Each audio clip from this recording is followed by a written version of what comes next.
If you were gone for a year and returned to a place you once hung out so often, how would you feel? For me, it feels reminiscent. Returning to YouTube is the same platform, but clearly there are things that are different already. And along with it, viewing habits have also changed. Very, very drastically. But really, how the world's changing out there is somewhat probably expected. Regardless of which, my departure from YouTube from around mid 2023 was rather inevitable. Work suddenly became everything I knew, and I couldn't spare bandwidth at all to explore other interests. And sadly, it literally became my identity. Fortunately, things have changed since then, and now having already recorded a piece of music and also making this recording, these are indications that things have opened up a bit on my end. And being away from YouTube also gave me some time to re-evaluate what I truly wanted from YouTube. In my book, I mentioned this particular line: from someone who gave up on piano to someone who wouldn't give up piano, regardless of the calls of growing responsibilities with age.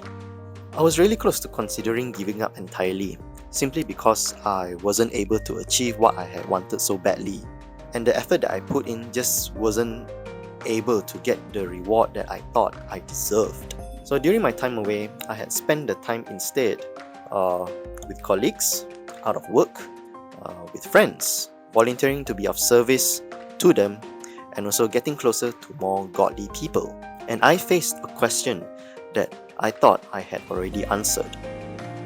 Why do I play anime music and not other kinds of music? See, shorts and reels have made it so much simpler for literally anyone to be able to make their own content, share with the world, gain a bit of audience, and probably even make money out of it. Now, the speed at which these short videos were being produced since their inception was unbelievable, and that there are channels solely focusing on shorts that they shot to the moon in record-breaking time. So back then, I thought shorter clips meant less work, and less work to reach the same destination of 100k mark. Sign me up! So I was allured by this fact, and it made me really envious towards people who could achieve the 100k mark in such a short span of time, and it made me chase it. Along with the wrong mentality and being led astray from what I truly stood for, I went on a vanity pursuit. In constant desire for validation and acknowledgement, I had lost sight of why I started playing this genre of music in the first place. So my time away from YouTube had allowed me time and space to sort out my convictions towards the art. And while it would still be nice to be able to have the 100,000 plague, I was reminded during a practice session that the original mission of me playing anime music was because I believed anime music is beyond entertainment. Anime and Japanese songs, in extension, are more than just entertainment assets that populate the industry. They are powerful songs that can empower their listeners to move in the direction that they are supposed to, and can empower them to grow stronger from any pain that haunts them. And it's a sad thing that J-pop just doesn't seem to have the same media attention compared with their K-pop counterparts.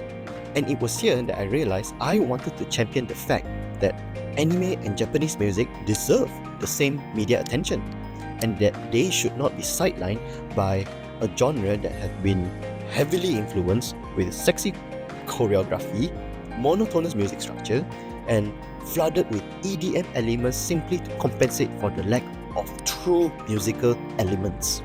I want to see anime and Japanese songs receiving the same media attention that K-pop does. That is my vision, and that is what I'll be championing by playing anime and Japanese songs. And actually, I am feeling quite hopeful about it, as recently there is an article about Suzuki Konomi and Metroid on how they came to Malaysia and had a concert in Comic Fiesta. And this showed me that my vision could potentially become reality. I was able to enjoy their concert back in December 2024, and dare I say, I wish that they can hit bigger and bigger stadiums. Don't just confine them into a mall's hall or a 2,000 occupancy stadium. Give them the biggest stadium each country has to offer. If organizers can give K-pop artists the biggest stadiums in each country, what's stopping the organizers from giving the same to Japanese artists? And truly, having Suzuki and Mythroid in Comic Fiesta December 2024 really did make my 2024 end with a damn loud bang.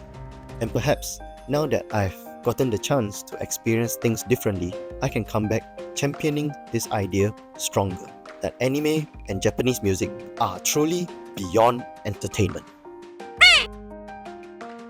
Now, having that said, I've more or less realigned my heart for anime and Japanese music, and I want to be able to share pieces that can elicit emotions so strong that they can move people. Be it through nostalgia or through my delivery, I want to be able to leave an impression and to champion the fact that anime and Japanese music are truly beyond just entertainment mediums. So while on the surface my return may not seem any different, however, from the performance point of view, my perspective has changed. I don't plan to chase the cloud anymore. It's a tiring and never-ending pursuit that leaves one lost. Instead, I'd rather choose to selectively play pieces that can reflect the empowerment of the genre, wholeheartedly prepare for it, and to allow the raw emotions to fuel the essence of the piece. Other than that, my answer to goldfish attention span videos would be to reuse and repurpose each cover better, be it with stories or lessons or even inspiration that occurred to me while practicing. Who knows what kind of profound thoughts would visit me as I practice? And they might just be ideas waiting to be turned into videos. Now, all those do sound like a plan, but they are not without their own challenges. Everything in this reality is bounded by a physical demand, and that is time. And in this case, time to practice, time to record, time to edit, time to repurpose, script out videos, and everything else in between. I am going to be pulled everywhere. There is also a likelihood that I would fall into the trying to do everything and I would achieve nothing motion. Because just recently, I've been trying to repurpose my recent Red Swan cover, and it's been really challenging. I've got something scripted out already, but turning them into video is something of a challenge that comes with adapting to viewership habits. But hopefully, with this renewed sense of direction, this hobby of mine wouldn't take the soul out of me, but rather my soul would continue to sustain this hobby for the greater vision I have for the genre. And perhaps if you would like to dive into more details of my motivations and values regarding anime, I do have my own book, Beyond Entertainment, that will bring you to understand how all this even started, to which you're more than welcome to support my work there. And perhaps with each support I get, championing the idea that anime is beyond entertainment wouldn't be such a difficult feat to execute. So the link to the book is in the description, and you're more than welcome to make yourself at home reading it. And now if you're wondering about the recent music video that I just made, then you're more than welcome to watch how I brought Jay Chou into Attack on Titan's universe over here.